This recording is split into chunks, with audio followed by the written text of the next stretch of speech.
Assalamualaikum warahmatullahi wabarakatuh. Halo guys, di sini kelompok saya akan mempresentasikan tentang analisis regresi linear berganda. Oke, selanjutnya anggota kelompoknya yang pertama saya sendiri Fikri Ramadhani, yang kedua Larija Aurelia, yang ketiga Muhammad Syafri Abdul Ghani, yang keempat Naswa Aprilia Salsabila, dan yang kelima Sifa Aulia Rahman. Next. Pada bagian ini saya akan menjelaskan mengenai metode yang digunakan dalam analisis regresi linear berganda, yaitu metode enter. Dalam metode ini, semua variabel independen dimasukkan secara bersamaan ke dalam model regresi tanpa melalui proses seleksi otomatis.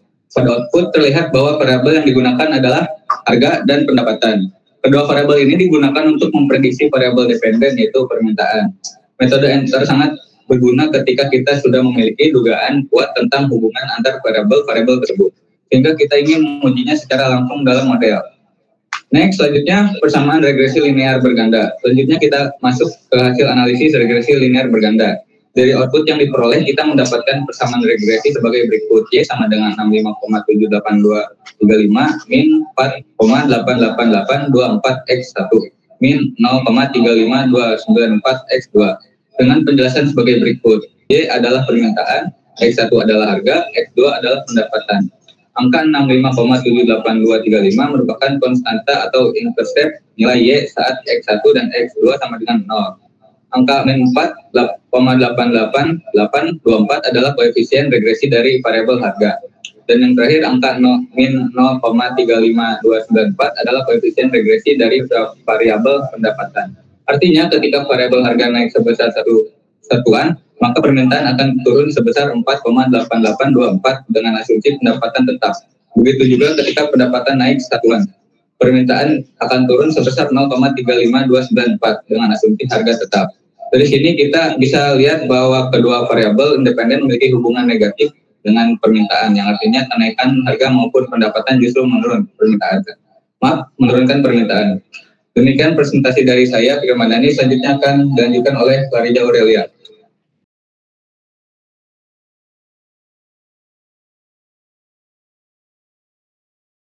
Selanjutnya, saya Larija Aurelia, saya akan menjelaskan uji hipotesis regresi linear berganda.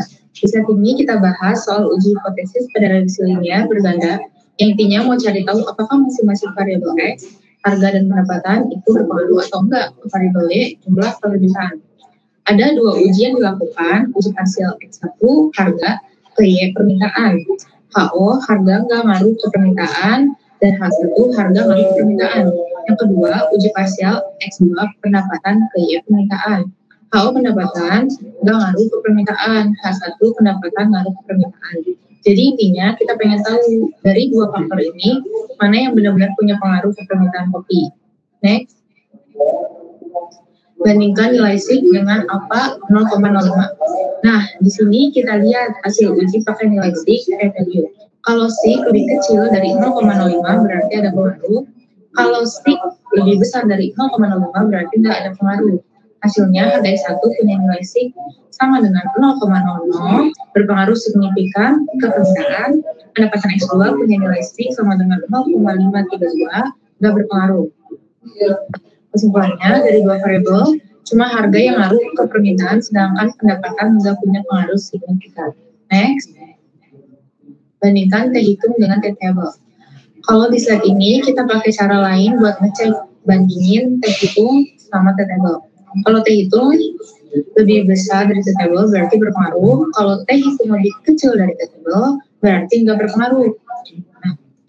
Harga terhitung sama dengan 6,562 lebih besar dari T table berpengaruh. Pendapatan terhitung sama dengan 0,652 lebih kecil dari T table sangat berpengaruh. Jadi hasil tetap sama kayak sebelumnya. Harga punya pengaruh, pendapatan nggak punya pengaruh ke permintaan. Next. Mencari T table dan kurva regresi. Di slide ini kita bahas tentang cara mencari T table dan gimana cara baca hasil uji pakai kurva distribusi normal. Mencari nilai T table, kita pakai distribusi T dua arah karena pengaruh bisa kedua sisi, positif atau negatif. Tingkat signifikansi A sama dengan 5% atau 0,05, derajat kebebasan dB sama dengan N, min K sama dengan 10 hingga hasilnya 8. Dari tabel kita dapat T-table sama dengan 1,85955. Kurva regresi di kurva ini nilai T dibagi ke 3 area. Di tengah area tidak ada pengaruh HO ditolak. Jadi kalau nilai T itu jatuh di luar dari T-table, baik negatif atau positif, artinya ada pengaruh signifikan. Tapi kalau T hitungnya ada di antara T-table sampai plus T-table, maka nggak ada pengaruh signifikan. Jadi kesimpulannya, kalau T hitung lebih besar dari T-table, HO ditolak, sama dengan ada pengaruh signifikan. Tapi kalau T hitung di antara min T-table dan plus min T-table, sama dengan HO diterima, nggak ada pengaruh. Jadi ini membantu kita buat ngambil keputusan apakah suatu variabel benar punya pengaruh atau enggak ke hasil yang kita teliti. Sekian dari penjelasan dari saya. Selanjutnya akan dijelaskan oleh Muhammad Safei.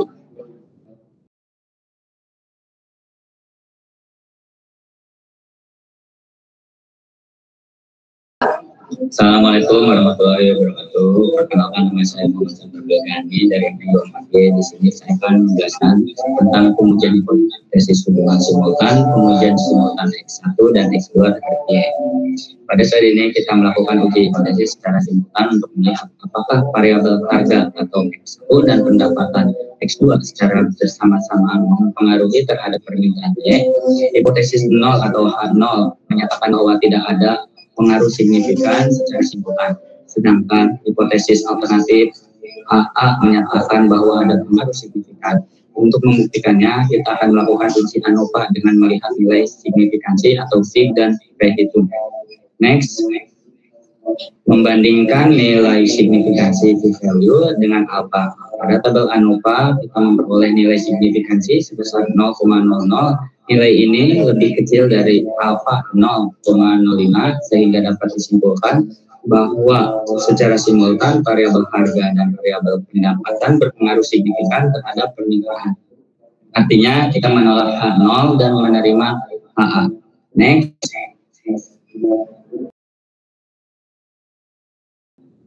Selanjutnya cara mencari p-table dan kurva regresi.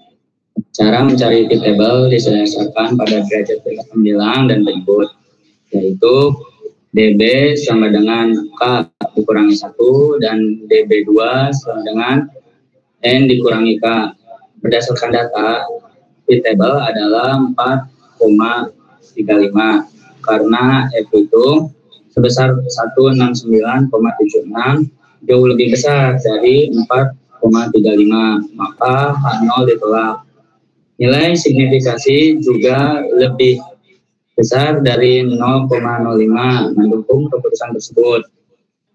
Kesimpulannya, secara simultan variabel harga dan pendapatan berpengaruh signifikan terhadap permintaan. Maka model regresi ini layak digunakan untuk menjelaskan hubungan antar variabel. Sekian, terima kasih. Materi selanjutnya akan dilanjutkan oleh Syifa Aulia Rahma.